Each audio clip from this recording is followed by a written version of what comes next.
பதிவை பார்க்க வந்தவர்களுக்கு சக்தி கிச்சனின் நன்றியும் வணக்கங்களும். இன்றைக்கி நான் என்ன செய்ய போகிறேன்னு பார்த்தீங்கன்னா, தொதல் அப்படின்னு ஒரு பலகாரம் இருக்குதுன்னு பலருக்கு தெரியாது, சிலருக்கு தெரியும். இப்போ இந்த பதிவுகளை பார்க்குறவங்க நிறைய பேருக்கு இந்த மாதிரி ஒன்று இருக்குன்னு தெரியும். அதனால் இல்லை, பொதுவாக நான் இன்றைக்கி இந்த தொதல் செய்ய போகிறேன். நான் முதலாக செய்ய போகிறேன். இதுக்கு முன்னாடி கடையில் வாங்கி சாப்பிட்ருக்கோம். அதுலேயும் நாங்கள் முதல்ல இருந்த ஊருக்கு பக்கத்தில் இருக்கிறது கீழக்கரையோட ஸ்பெஷல் அது அப்படிங்கிறதுனாலையும் எங்களுக்கு இது ரொம்ப பிடிக்கும். இதுக்கு நம்ம வேறு எதுவுமே அதிகமாக செலவு பண்ண வேண்டியதில்லை. நெய் அந்த மாதிரியெல்லாம் நம்ம அளவுக்கு தேவையான நமக்கு தேவையான அளவுக்கு அந்த தேங்காய் எடுக்கிறோம். அந்த தேங்காய்க்கு தகுந்த அளவுக்கு மாவு எடுக்கிறோம், அவ்வளவுதான். நான் இன்றைக்கி ஒரு தேங்காயில் செய்ய போகிறேன். இந்த ஒரு தேங்காயை துருவி பால் எடுத்து அந்த பாலுக்கு தேவையான அளவுக்கு மாவு, பச்சரிசி மாவு, நான் கடை மாவு தான் எடுத்திருக்கிறேன், கடையில் வாங்கின மாவு தான் எடுத்திருக்கேன். இந்த மாவு சேர்த்து நம்ம தொதல் செய்ய போகிறோம். இதுக்கு எக்ஸ்ட்ராவாக நீங்கள் முந்திரி, ஏலக்காய் இந்த மாதிரி எது வேணாலும் சேர்த்துக்கலாம். நெய்யெல்லாம் தேவையில்லை. ஏன்னா இந்த தேங்காவை நம்ம சமைக்கும்போது அதுவே முருகி அதில் இருக்கிற எண்ணெயே வெளியே வரும். அதனால் இதுக்கு நம்ம தனியாக நெய் அந்த மாதிரி எதுவும் சேர்க்க வேண்டியதில்லை. வாங்க, ரொம்ப பேசுகிறேன்னு சொல்லுவீங்க. ஆரம்பிக்கலாம் தொதல் செய்யறதுக்கு. நான் முதல்ல இதை துருவி பால் எடுத்துகிட்டு வந்துடுறேன். பிறகு பார்த்தீங்கன்னா, இந்த தொதல் செய்கிறதுக்கு பச்சரிசி மாவு, இந்த தேங்காய் துருவல், தேங்காய் பால், அது போக இன்னும் தேவையானது பார்த்திங்கன்னா, முக்கியமானது மறந்துட்டேன், எடுத்து வச்சுட்டு மறந்துட்டேன். வெல்லம் ஒரு 300 எடுத்திருக்கேன். 100 கிராம் பச்சரிசி மாவு எடுத்துருக்கிறேன். வெல்லம் ஒரு 300 எடுத்திருக்கேன். ஒரு 4 ஏலக்காய் எடுத்து வச்சுருக்கேன். கரெக்டாக சொல்லுங்கள், 4ஆ 7ஆன்னு கேட்காதீங்க. 4 ஏலக்காய் எடுத்து வைத்திருக்கிறேன், சரியா? ஆனால் இந்த ஏலக்காயை நான் தேங்காய் துருவலோடு போட்டு அரைச்சி அதை வடிகட்டிட போகிறேன். வாசம் அதுக்கு சக்கை கீழே, சரியா? இப்போ நான் தேங்காவை பால் எடுத்துகிட்டு வந்துடுறேன். இப்போ தேங்காய் பால் எடுத்துகிட்டு வந்துட்டேன். இந்த தேங்காய் பாலில் இந்த அரிசி மாவை நம்ம கலந்துருவோம். அரிசி மாவை கட்டி இல்லாமல் கலக்கிறதுக்காக நான் இந்த பாத்திரத்தில் கலந்துட்டு அதுக்கப்புறமா ஒன்றா ஊற்றலாம் அப்படின்னு சொல்லிட்டு செய்கிறேன்.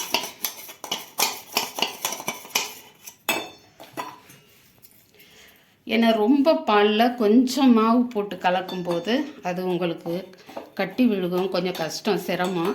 அதனால் கொஞ்சமாக பாலில் கொஞ்சமாக அந்த மாவை போட்டு கலக்கி கட்டி இல்லாமல் பண்ணிக்கிட்டு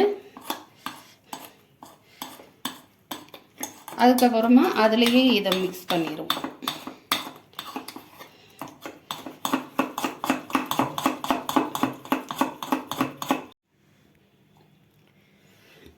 இப்போ இந்த கலக்கிற பச்சரிசி மாவை நான் இப்போ இந்த தொதல் செய்ய போகிற பாத்திரத்தில் விட்டுட்டேன். கொஞ்சம் தேங்காய் பால் வச்சு அதை நல்லா கட்டி இல்லாமல் கலக்கிட்டு அப்புறம் இதில் விட்டுருக்கேன். இப்போ நம்ம தேங்காய் பாலையும் இதில் ஊற்றிடுறோம். அவ்வளோதான். சட்டி கழுவி ஊற்றுறதெல்லாம் இதில் வேண்டாம். சட்டி கழுவி ஊற்றுறதெல்லாம் இதில் வேண்டியதில்லை. இதில் பச்சரிசி மாவு, தேங்காய் பால், அப்புறம் இந்த ஏலக்காவையும் சேர்த்து கலக்கி இருக்கிறேன்.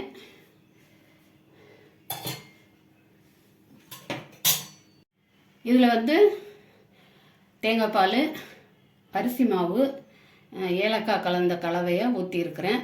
இப்போ இது வரைக்கும் நான் அடுப்பு பற்ற வைக்கலை. ஏன்னா முதல்ல கட்டி தட்டிடும். அதனால் இனிமே தான் நான் ஸ்டவ் பற்ற வச்சுக்கிறேன். ஸ்டவ்வை பற்ற வச்சுட்டு ஒரு மீடியமான அளவுலையே நம்ம வச்சுட்டு இதை கிளற ஆரம்பிக்கிறோம். இது கொஞ்சம் லென்த்தியான ப்ராசஸ் தான். அதாவது கொஞ்சம் நீளமான பதிவாகும். அதனால் நான் அப்பப்போ கட் பண்ணிவிட்டு காமிக்கிறேன். இப்போ இது கொதி வரட்டும். கொதி வரட்டுங்கிறதுக்காக நம்ம சும்மா நிற்கக்கூடாது, கலந்து விட்டுக்கிட்டே தான் இருக்கணும். நான் வச்சுருக்கிறது இரும்பு கடாயை வச்சுருக்கிறேன். இன்றைக்கி தான் முதலாக நான் இந்த இரும்பு கடாயை வாங்கினப்போ உங்கள்கிட்ட காமிச்சேன். ஆனால் இன்றைக்கி தான் இதில் முதலாக சமைக்கிறேன். கொஞ்சம் கொதி வரட்டும், அப்புறம் பார்ப்போம். இன்னும் கொதி வரலை, ஏன்னா நான் வந்து ஸ்டவ்வை ரொம்ப மீடியமாக ரொம்ப குறைவான தீயில் வச்சுருக்கிறேன். அதனால ஏன்னா பச்சரிசி மாவு இருக்கு இல்லையா, அதனால டக்குன்னு உங்களுக்கு வந்து அடியில் போய் கெட்டியாயிரும். அதனால மெதுவாக ஆகட்டும் அப்படின்னு சொல்லிட்டு கிளறிக்கிட்டு இருக்கிறேன். கொதி வந்ததும் காமிக்கிறேன். கொதிக்குது பாருங்கள். கொதிக்கிறதுக்குள்ளேயே அது வந்து அந்த மாவு கெட்டியாக ஆரம்பிச்சிருச்சு. கொதிக்கிறதுக்குள்ளேயே மாவு கெட்டியாகி குறுகிருச்சு பாருங்கள் அளவு.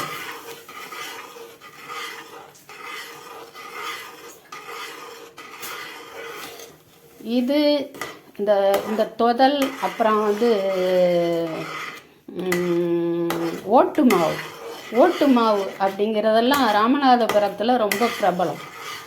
இப்போ ஒரு சமீபத்தில் தொலைக்காட்சியில் ஒரு நிகழ்ச்சி பார்த்தேன், உணவு சம்பந்தமான நிகழ்ச்சி. அதில் ராமநாதபுரத்துக்காரர் ஒருத்தர் வந்து நம்ம ஊர் பிரபலம் அப்படின்னு சொல்லிட்டு அவர் சொன்னார், ஓட்டு மாவுன்னு சொன்னார். ஓட்டு மாவா என்ன அப்படின்னா என்னன்னு சொல்லி நிகழ்ச்சி தொகுப்பாளர் கேட்டார். எனக்கு ரொம்ப ஆச்சரியம், ஏன்னா தொகுப்பாளருக்கு அவருக்கு தெரியாத விஷயமே கிடையாது. அவரே ஆச்சரியமாக ஓட்டுமான்னா என்ன அப்படின்னு கேட்டாரா. எனக்கு அப்போவே அந்த ஒரு எண்ணம் வந்துருச்சு, ஓட்டுமா ஒரு நாள் நம்ம கிச்சனில் செய்கிறோம் அப்படின்னு சொல்லிட்டு. ஓட்டுமானா வேற ஒன்றும் இல்லைங்க, மாவு பச்சரிசி மாவு, தேங்காய் துருவல், முட்டை, சர்க்கரை எல்லாத்தையுமே மிக்ஸ் பண்ணி வறுப்பாங்க. அந்த காலத்தில் மண் ஓடில் தான் வறுப்பாங்க. ஓடுனா உடஞ்சது கிடையாது, முழு வானொலியவே அந்த மாதிரி ஓடுன்னு தான் சொல்லுவாங்க. அந்த மாதிரி அதை ஓட்டில் வறுக்கிறதுனால அதுக்கு பேர் ஓட்டுமா. அந்த தேங்காய் துருவலோட பால், சர்க்கரை, முட்டை எல்லாமே அதில் மிக்ஸ் ஆகி அதுக்கப்புறமேட்டு அதை அப்படியே ஆற விட்டு சலிச்சிடுவாங்க. சலிச்சா அதில் இப்போ நம்ம போட்ட பொருள்களோட ருசியும் மணமும் இருக்குமே தவிர மற்றபடி அதில் வேறு எதுவும் தனித்தனியாக அந்த மாவுலேருந்து பிரிக்கிற மாதிரி ஒன்றும் இருக்காது. சரி, இப்போ வந்து நான் வெல்லம் போட்டுக்கிறேன். இன்னும் போடணும், இன்னும் அதை நான் முழுசாக வச்சுருக்கிறேன். ரொம்ப கஷ்டங்க. நான்லாம் நொட்டாங்கையில் தான் கொஞ்சம் நேரம் கிண்டுனேன். நொட்டாங்கைன்னா பீச்சாங்கை, இடதுகை அப்படி தான் சொல்லணும், இடதுகை அப்படின்னு சொல்லணும். அது ரெண்டாவதாக சொன்ன வார்த்தை ஒரு ஏரியாவில் பிரபலம், அதனால் நான் விளையாட்டுக்கு அப்படி சொன்னேன். சரி, கை வலிக்குது, கொஞ்ச நேரம் கழிச்சு எப்படி இருக்குன்னு பார்க்கலாமா? இப்போவே இது பிடிக்க ஆரம்பிக்குது, நல்லா ஓரஞ்சு ஆரம்பெல்லாம் பிடிக்குது. அந்த தேங்காய் பால் முறிஞ்சு அதிலேருந்து எண்ணெய் வந்தால் தான் அது வந்து ஒட்டாது. நான் இப்போ மறுபடியும் வெல்லம் போட்டிருக்கேன், கண்டமேனி கிண்டுறேன். இன்னமும் அதே நிலையில் தான் இருக்குது. பார்த்திங்கன்னா இது வந்து முக்கியமாக கருப்பட்டியில் செய்வாங்க. கருப்பட்டியில் செய்வாங்க. இங்கேயும் கருப்பட்டி கிடைக்கும், ஆனால் நான் வந்து வெல்லம் இருந்ததுன்னு சேர்த்துட்டேன். அதனால் உங்களுக்கு வந்து இந்த தொதல் வந்து ரொம்ப கருப்பு நிறமாக ஆகாது. கண்டிப்பாக ரொம்ப கருப்பு கலராக, கருப்பட்டியோட கலருக்கு வராது, ப்ரௌனாக வரும், அவ்வளோதான். இப்போ கலர் கொஞ்சம் உங்களுக்கு மாறி இருக்கு பாருங்கள், கொஞ்சம் கலர் மாறி இருக்குது. ஆனால் அந்த தேங்காயிலிருந்து எண்ணெய் பிரிஞ்சு வந்து அப்படியே கடாயில் ஒட்டாமல் சுருண்டு வரணும், அது வரைக்கும் கிண்டணும்.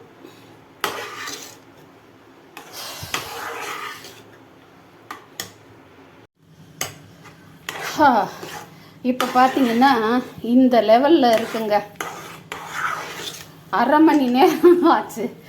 இன்னும் ஒரு 5 நிமிஷம் இல்லைனா 10 நிமிஷமாவது ஆகும். உங்களுக்கு வந்து கருப்பட்டி போட்டிருந்தீங்கன்னா கைவிடக்கூடாது. கருப்பட்டி போட்டிருந்தீங்கன்னா நேரம் நல்ல கலர் வந்திருக்கும். நான் வந்து வெல்லம் தான் போட்டிருக்கேன், அதனால அந்த கலர் கிடைக்காது. இன்னும் கொஞ்சம் நேரம் ஒரு இப்போவே நான் கை மாற்றி இடது கையில் கொஞ்சம் நேரம் கிளறேன். அப்புறம் எப்படி அந்த கை வலது கைக்கு அந்த கரண்டிக்கு வலது கைக்கு போகுதுன்னே தெரியல, எனக்கே தெரிய மாட்டேங்குது. அந்த மாதிரி நான் நிறுத்தி விடாமல் கிண்டிக்கிட்டு இருக்கிறேன். கீழக்கரை தொதல் ஒரு விஷயத்தை அடையணுன்னா எவ்வளோ கஷ்டப்பட வேண்டியது இருக்குது பார்த்தீங்களா? யார் செய்ய சொன்னான்னு கேட்குறீங்களா? உங்களுக்காகத்தான் செஞ்சுக்கிட்டுருக்கேன். சரி, இன்னும் கொஞ்சம் நேரம் செஞ்சு பார்ப்போமா? இப்போ பார்த்தீங்கன்னா சட்டியில் ஒட்டாமல் தான் வருது. ஆனால் உங்களுக்கு வந்து நான்ஸ்டிக் பேன்னாக்கா அது அப்படியே வழுக்கிக்கிட்டு வரும். அது உங்களுக்கு இரும்பு கடாய்ங்கிறதுனாலையும் இன்னும் அது கொஞ்சம் ரெடி ஆகிற வரைக்கும் இப்படி தான் இருக்கும். ஆனால் வந்து நல்லா குறுகி கொஞ்சம் ஆயிடுச்சு. ஆனால் அதுக்குள்ளேயே ஒரு கமெண்ட் கேட்டுட்டேன், அட்வர்டைஸ்மெண்ட்டுக்கு கம்மு கேட்டாகலாம். அதுக்கு வேணால் கொடுக்குறீங்களான்னு ஒரு ஆள் சொல்கிறாப்புல. நான் அதெல்லாம் முடியாதுன்ட்டேன். சரி, இன்னும் கொஞ்சம் நேரம் பார்ப்போமா?